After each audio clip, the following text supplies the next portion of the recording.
All right, hey Warriors, we're back one more time for another part in our series on building battle rifles with the help of Trijicon.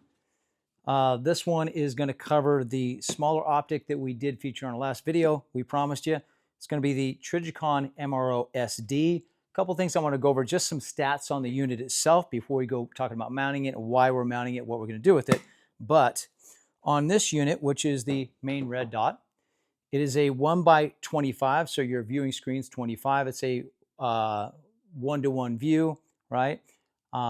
It runs a 2 MOA dot, which is a sized actual red dot, so you know how much of the target that's going to cover. Some people like 2, some people like 6. It just depends on your optic and your desire. It is all made of, the entire casing is 7075 T6 forged aluminum, typically found in aircraft. That's the highest grade you can get. This thing's absolute tank. Yes, it does weigh 4.8, but that's because of the durability. You really don't want to chintz on getting so light a sight that it becomes less durable and doesn't function properly, especially under recoil or harsh environments. So it does have an up to, they say 2.5 to as much as 3-year battery life. That's phenomenal, especially since it has no solar backup. It's just straight battery, and that's actually really, really good. If you get in the habit of changing your batteries at least once a year, once every 2 years max, you'll never run into a problem with this unit. It does have 8 different brightness settings on the top for your red dot. Depending on the amount of light, it might be broad daylight. You're going to need as much daylight brightness as possible. It may be inclement weather where you want to tune it down. It may be darker where you want to tune it way down. Otherwise, it's so bright that it just contrasts the entire screen. It kind of blows it out. It is waterproof up to 100 feet, which is fantastic. You could get caught in the rain. You could drop it. You never know. It does adjust in half MOA per click, which is cool because most of your rifle scopes that are MOA or minute of angle based takes 1/4, which means 4 clicks per inch, basically 100 yards. This is a little bit faster. It's a smaller environment. It's a lot easier to get on target, a lot easier to zero. At any route, it also was shipped with this 3x magnifier we can place behind it if we want to engage a target a little bit further. Both of the glass on it is made of high quality multi-coated lenses, multi-coated lenses. They are extremely crystal clear. Probably the cleanest sights that I have ever looked through as far as red dots and magnifiers go. A little bit more about this. This is waterproof as well, up to 33 feet. It weighs 12 ounces with the quick detach mount. That's actually one of the heavier parts of it. The field of view, or what you can see, is 37.5 feet at 100 yards. I mean, that can cover a wide array of threats or targets, especially when watching, say, animals. If you're hunting, be able to see the group of them and where they approach from, where they don't, to get prepared for your shot. Phenomenal piece of equipment. So what we're going to do with this today is put this aside. My son said that he wanted to try it on his rifle. We're going to use it for, again, something else I'm doing, putting together a rifle program for certain folks to use for certain engagement distances and certain options in their environment. We're going to put it on. This is a basic PSA. It's probably a $500 gun, full 16-inch barrel, chambered in 5.56. This is how he has set his gun up himself. He has the Olight on it. He has some BCM tacky grips here. He's got the BCM forward grip. He's switched it from backward to forward. He's changed his mind several times. He does run MBUS mag pull flip up sights that are pretty good. You know, the Olight, he could do better. He can get a little bit better Surefire or something like that, or Mod Light, but he's perfectly happy with this, and he doesn't have to run through batteries. He has a sling mounts where he likes them, which is similar to me. He likes to mount his at the front of the handguard closer to the magazine instead of when you're further out, options that it has on both sides here. All in all, pretty nice gun. He's got a pretty odd grip on it. I'm not excited about it, but he enjoys it. He likes the mil-spec non-ambidextrous safety. He did add the Radian Raptor charging handle, so that was pretty cool. Pretty standard gun. But we are going to put those optics on here. We're going to see how it runs, and does it fit our desired function? Does it fit our mission set and what we're trying to accomplish with the gun? We'll find out. Let's go ahead and mount this thing up. Hey guys, once again, we really want to thank our sponsor for this video and the last one, Trijicon. Without them, we couldn't have even done half this stuff. They've not only supported this channel and what we're doing here, but also the mission set that we're building these for, and the men and women in law enforcement, both retired and active duty, that we're helping with this program. So thank you so much for that. Let me tell you, They make some of, if not the most durable optics and equipment on the planet. I've been using them for decades, it feels like. Everything from the red dot you saw in the video today with the 3x magnifier to the little bit longer range LPVO for more options on distance and range, from the full-size SRO on the Staccato here to the RMR that we've got on the shadow systems, all the way down to our little EDC, the new compact carrier that I've been running that we did a video on. Phenomenal stuff. Batteries last forever. We couldn't say enough about it. So thank you to them for the support. Without this and without the help of this channel, we couldn't get very far to provide this information for you guys. So we do appreciate them. And guys, please go check them out. Do yourself a favor. Okay, here we go. We got the weapon all mounted up and ready to go. First thing I want to do is take off the rear iron sights, or backup sights, if you will. This is just a simple screwdriver. Emboss sights don't just loosen up. They're kind of a pain. You've got to pull this all the way out. You've also got to partially take down the weapon. I'll show you. Because you've got to slide them off with the Picatinny. I do like that because it's going to be a lot more durable and they're not going to come off as easy, but it's just not as easy when you want to take them off. Okay, now that those are removed, what I like to do is start with, and I know this is going to be a bit simple for most folks that have been around firearms for a long time and work with red dots, magnifiers, optics, but some of us have to start somewhere, and you can easily make mistakes with this, or I can save you a lot of time mounting it and things I've run into over the years that I've learned that kind of wasted a lot of my time. So the first thing I want to do is I want to set up my magnifier, because that's going to dictate your eye relief, or where your face is when you get a cheek weld to this thing when you mount the weapon in relation to the viewing angle of this sight. So we're going to set it, I think I played around with it last night. I think where we liked it was about the second one from the end. Okay, we're going to go right here. The cool thing is it's got a button release that releases this tension. A lot of them come pre-tensioned to your basic Picatinny common size rail, and you don't have to push it very much. You should go at least 2/3 of it without hitting pressure. If you hit pressure way out here, 50% of the way, 75% of the way, you're probably going to snap that thing off. Another way is you can loosen the nut on the other side, get it closed, tighten up the nut a little bit, and do it that way. But we've got this all set up, so we should be able to just lock it down. That way he can remove it if he just wants to run a red dot, say he's playing around in the buildings or he's practicing at close range. The other thing you want to do is, see there's wiggle room left and right, or front to back, left and right in your camera angle. What you want to do is shove any sight that you're mounting forward, because when the gun recoils, it's going to fight the recoil instead of coming loose. So let's put that all the way forward. Okay. It shouldn't take very much effort, should be tight, very easy to come off. I do want to tighten this thing down. Get the gun to stop wiggling so much, that's better. Okay, so what I want to do is kind of take samples of mounting this gun where I would shoot it or he would shoot it, okay? And we played around with it again last night a little bit so we would know where we'd like it, and that is sufficient. Okay, secondly, let's take our actual optic, our actual red dot that is going to be the dot we're tracking through our magnifier. Let's mount that up.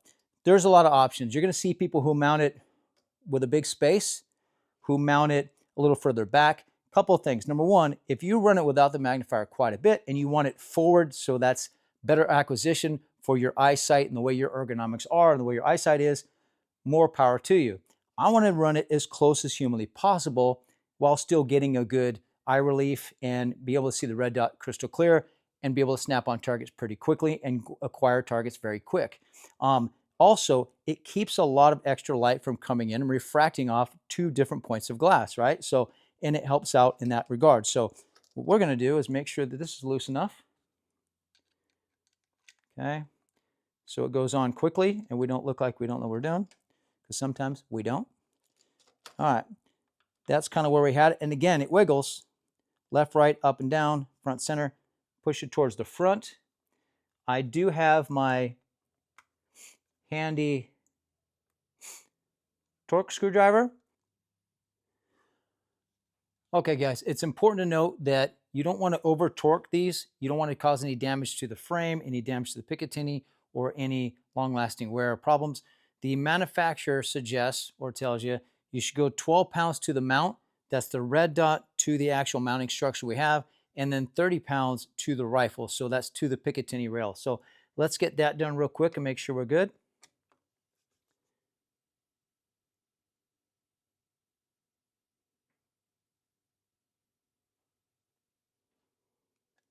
Okay, a little more.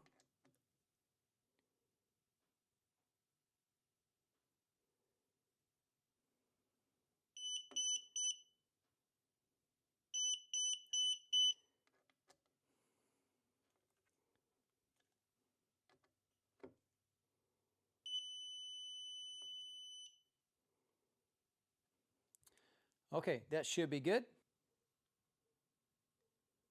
And make sure it is inch pounds. Anything else, anything more, it's getting pretty risky. So you don't want to damage the housing. You don't want to damage the screws. You don't want to pinch that Picatinny too hard. It is aircraft grade, machinery here, but anything can break. Anything can cause damage over time and wear. Okay, so if that's the way we like it, we're going to switch it on. Okay, we're going to remove it from the handle. We're going to come up on target, make sure that the eye relief is good for us, whether front to back.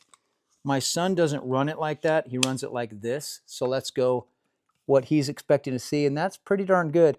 When I mention eye relief, there's two things that I want. I want no blackness on the outside ring of it. I want it to be crystal clear. I should see just crystal clear, whatever I'm looking at, all the way out to the outsides or the metal part of this, okay? Once I can do that, I'm out the weapon where it's comfortable without chicken necking out, without leaning in, just what's naturally comfortable for me with the shoulder pocket.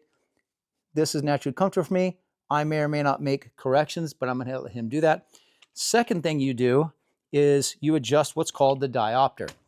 Your diopter is right here, and that's kind of your fine tuning. What you want to adjust that for is to make up a little bit of that distance to your eye and clarity. You want to adjust this until that red dot or that optic or crosshair or whatever sight you're using, in this case a red dot, is as crystal clear as possible. Not the target, the dot. You want that thing crystal clear so that you're looking through that optic as best as possible. If it is a longer range gun or has variables, like we're doing some LPVO stuff on another film, we're going to be doing some more on a couple other rifles with LPVOs. You want to adjust that diopter at the 1 ratio, which is close up. You also want to adjust it at its farthest ratio, if it's a 1:6, 1:8, 1:10, all the way zoomed in. Go back and forth till you find the happiest medium. You probably won't find a dial that's perfect for both, but as good as you can get. And if you have time, you can always make minor adjustments at a distance call or a distance shot. So make sure you do that. But that's basically it, guys. Also flip it out, make sure it's serviceable, make sure it doesn't get caught on any of your gear. The other thing you want to do, same thing, flip it out, make sure that without it, you have quick target acquisition. I'm full of it today, right? All right, quick target acquisition, natural point of aim, natural shoulder weld, natural hand positioning. Do not adjust the weapon, do not adjust yourself to the weapon. Adjust the weapon and your accessories to the way you shoot, your grip, your stance, the way you mount the weapon at all times. That way it's the most proficient. Efficiency is proficiency, right? So make sure that this weapon works efficiently with your personal ergonomics. That's why I'm not going to dial in too tight, because it's not my gun. I will probably be able to make adjustments. I've been training a lot of years and use it just as well. I might be able to just mount it a little lower, a little higher, a little more forward just to use the gun. But if it was mine, I would dial that stuff in so that I can come immediately up on target, which this is not bad. Immediately up on target. I would make changes in this if I were to run it. Lastly, what people overlook all the time with these 3x magnifiers, 5x magnifiers, 6x out there, most common is 3, is there are adjustments on it, okay? That's not for zeroing. You're not zeroing on your target with this apparatus here. You're zeroing your red dot's accuracy in line with the bore of the gun.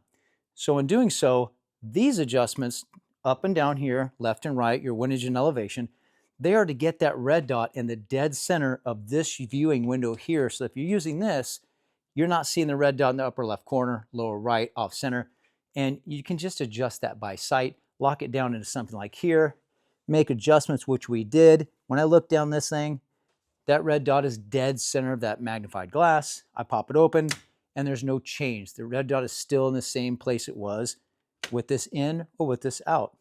So I hope that helped. Just a quick video to kind of give you the progression of this thing and what my son wants to do with it, what he doesn't.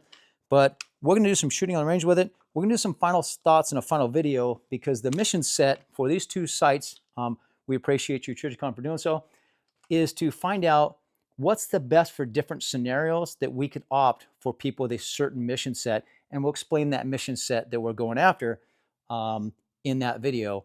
We're going to look at the LPVO with a 16-inch barrel.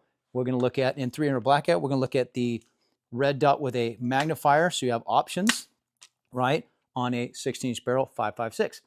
And maybe we'll swap them over and vice versa and gather some data and present that to the folks that I'm working with and make some suggestions on what we think is probably the best way to go with their mission set and their environment. Everybody's different. Everybody's mission is different. Therefore, you should set up your weapon a little bit differently. So I hope it helped. Listen, help us out. Like and subscribe to the channel. Follow us. Please watch the videos. We're a tiny channel. Our trajectory is great, and we've gotten some sponsors on board. And we just want to continue to give you this content and give you some hints and tips and tricks and some experience we've gathered over the years, and keep doing it.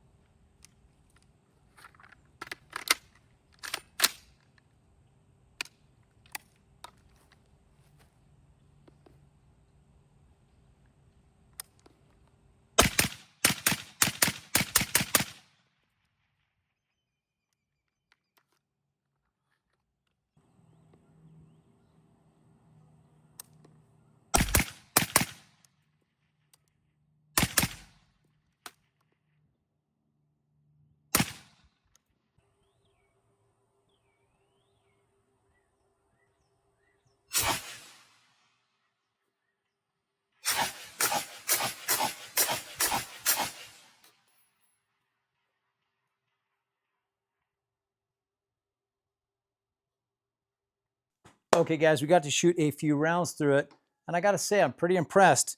I mean, shooting through this glass is like spoiled. It's like the difference between watching those old square cathode ray TVs versus new LED flat screens. It really is a treat. And such versatility with the 3X flip out, the ability to zoom in and target if you need to, and engage at multiple distances, very, very quick on the fly. 5-Star Ranch doesn't have that far range. I do want to get it out and test it at distance and close up and see how we really run it through its paces. But other than that, man, it was a blast. PSA makes a great gun for the money. I think it's one of the best values out there. Not the most accurate or flattest shooting, but still, what a blast. Good weapon system mounted on.